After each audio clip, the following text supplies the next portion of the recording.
जय हिंद दोस्तों। मैं विकास कुमार आप सभी का ब्रिलियंट मैथ पर स्वागत करता हूं।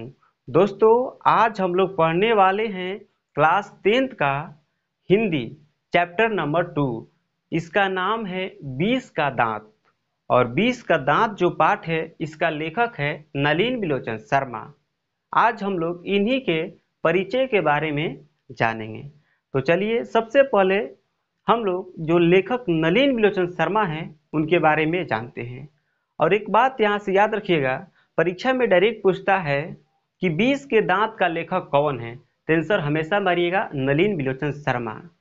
और याद करने का ट्रिक याद रखिएगा, 20 के दांत किसी का आप लोग देखे हैं? नहीं देखे हैं। नहीं देखे हैं तो ये आप लोग के सामने नया बात है, इसीलिए नया बात है, इसीलिए 20 के दांत का लेखक कौन है? नलिन बिलोचन शर्मा।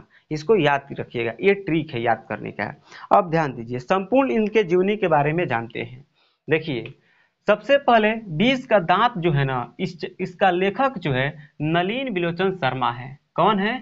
तो नलिन बिलोचन शर्मा जी है। इनका जन्म 18 फरवरी 1916 ईस्वी में पटना के बदरघाट में हुआ। परीक्षा में डायरेक्ट पूछेगा कि नलिन बिलोचन शर्मा जी का जन्म कब हुआ, तो 18 फरवरी 1916 ईस्वी में। और कहाँ हुआ? तो पटना के बदरघाट में। कौन सा पटना? तो पटना, वही पटना जो बिहार की राजधानी है वर्तमान में। बिहार की राजधानी कहाँ है? तो पटना है। इस बात को याद रखिएगा। और सिखों के 10वें गुरु गोविंद सिंह का जन्म स्थान पटना है, ये भी याद रखिएगा। अब ध्यान दीजिए, यहाँ पर इनके मृत्यु के बारे में जानते हैं। इनकी मृत्यु 12 सितंबर 1961 ईस्वी में हुई। अब देखिए मृत्यु कैसे याद रखेंगे। देखिए जन्म कब हुआ है? 1916 में। 1916 में जन्म हुआ है ना। बस आप लोग कुछ नहीं करना, ये जो 16 है ना, इसी अंक को उलट देना है, तो क्या बन जाएगा? यहाँ पर 61 बन जाएगा। तो इस तरह से याद रखिएगा, 12 सितंबर 1961 ईस्वी में नलिन बिलोचन शर्मा जी का मृत्यु हो जाता है। और जब इनकी मृत्यु होती है तो ये क्या रहते उस टाइम? तो हिंदी विभाग के अध्यक्ष पद पर थे। हिंदी विभाग के अध्यक्ष पद पर थे। हिंदी विभाग के अध्यक्ष पद क्या होता है? जैसे में आप लोग कॉलेज में जाइएगा तो अलग अलग पद के, जैसे केमिस्ट्री हो गया, भौतिकी हो गया, हिंदी हो गया, सब पद का अलग अलग विभाग के अध्यक्ष होते हैं। और यहाँ से याद रखिएगा, जो नलिन बिलोचन शर्मा जी हैं 1959 में, देखिए यहाँ पर लिखे हैं हिंदी विभाग के अध्यक्ष कब बने थे? तो 1959 ईस्वी में बने थे। 1959 ईस्वी में बने थे। और कौन सा विश्वविद्यालय के बने थे? तो पटना विश्वविद्यालय के।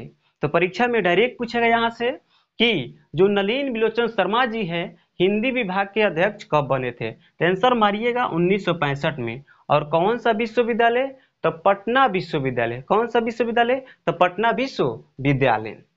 आई होप कि यहाँ तक आप लोग कंप्लीट समझ में आया होगा। अब देखिए आगे बढ़ते हैं। इनके माता के नाम था रत्नावती शर्मा। माता का नाम क्या था?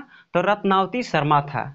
और पिता का नाम जो था पंडित रामा अवतार शर्मा। याद रखिएगा, परीक्षा में डायरेक्ट पूछेगा कि नलिन बिलोचन शर्मा जी के पिता का नाम क्या था। पिता के नाम पूछेगा तो पंडित रामा अवतार शर्मा, और माता का नाम पूछेगा तो रत्नावती शर्मा। दोनों में शर्मा शर्मा लगा है, यही पहचान है इसका, याद रखिएगा। और देखिए ये जन्म से जो थे ना भोजपुरी भाषा से थे। कौन भाषा से थे? तो भोजपुरी भाषा था इनका। भाषा क्या था? भोजपुरी था। परीक्षा में डायरेक्ट पूछेगा कि नलिन बिलोचन शर्मा जी जो थे उनके जन्म से कौन सा भाषा था, तो आंसर मारिएगा भोजपुरी। अब यहाँ पर लिखिए नलिन मतलब क्या होता है, इन्हीं के बारे में करें। नलिन बिलोचन शर्मा जी जो पिताजी थे क्या थे? परीक्षा में डायरेक्ट पूछेगा क्या थे, तो आंसर मारिएगा दर्शन और संस्कृत के प्रख्यात विद्वान थे। प्रख्यात मतलब जो बहुत चर्चित होता है उन्हीं को प्रख्यात कहते हैं। फिर बता दे रहे हैं, परीक्षा में डायरेक्ट पूछेगा कि नलिन बिलोचन जो शर्मा जी इनके पिताजी क्या थे, तो दर्शन और संस्कृत के प्रख्यात विद्वान थे।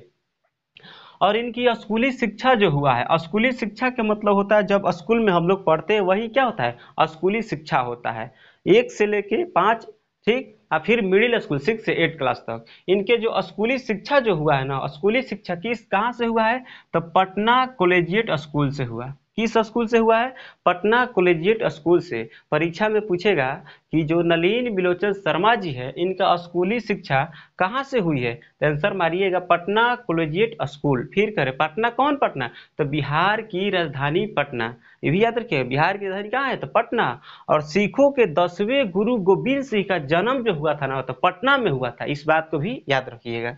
अब ध्यान दीजिए, यहाँ पर इनकी कुछ रचनाएं लिखे हैं, हम रचनाएं लिखे हैं जिसमें से सबसे महत्वपूर्ण ये 3 गो रचना है, इस बात को याद रखिए। देखिए सबसे विख्यात है, पहला है दृष्टिकोण। दृष्टिकोण किसकी रचना है? तो नलिन बिलोचन शर्मा जी के।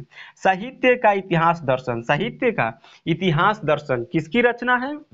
तो नलिन बिलोचन शर्मा जी के हैं। और तीसरा है मानदंड। मानदंड, ये तीनों बहुत एमवीवीआई है, इसको याद रखिएगा। परीक्षा में डायरेक्टिव पूछ देगा तीनों में से कौन हो, डायरेक्टिव पूछेगा कि दृष्टिकोण के रचनाकार कौन है, तो आंसर मार दीजिएगा नलिन बिलोचन शर्मा। फिर पूछेगा साहित्य का इतिहास दर्शन, तो नलिन बिलोचन शर्मा। मानदंड, तो नलिन बिलोचन शर्मा, याद रखिएगा। अब देखिए यहाँ पर कुछ उपन्यास भी लिखे हैं, उपन्यास भी लिखे हैं। डायरेक्ट जानते हैं क्या परीक्षा में पूछेगा ना, नलिन बिलोचन शर्मा जी के कौन सा उपन्यास रचनाकार है?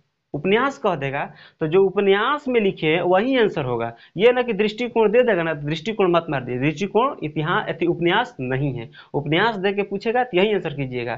तो 2 गो उपन्यास में रचना किए हैं, एगो प्रेमचंद किए हैं और दूसरा का नाम है साहित्य तत्व और आलोचना। साहित्य तत्व और आलोचना।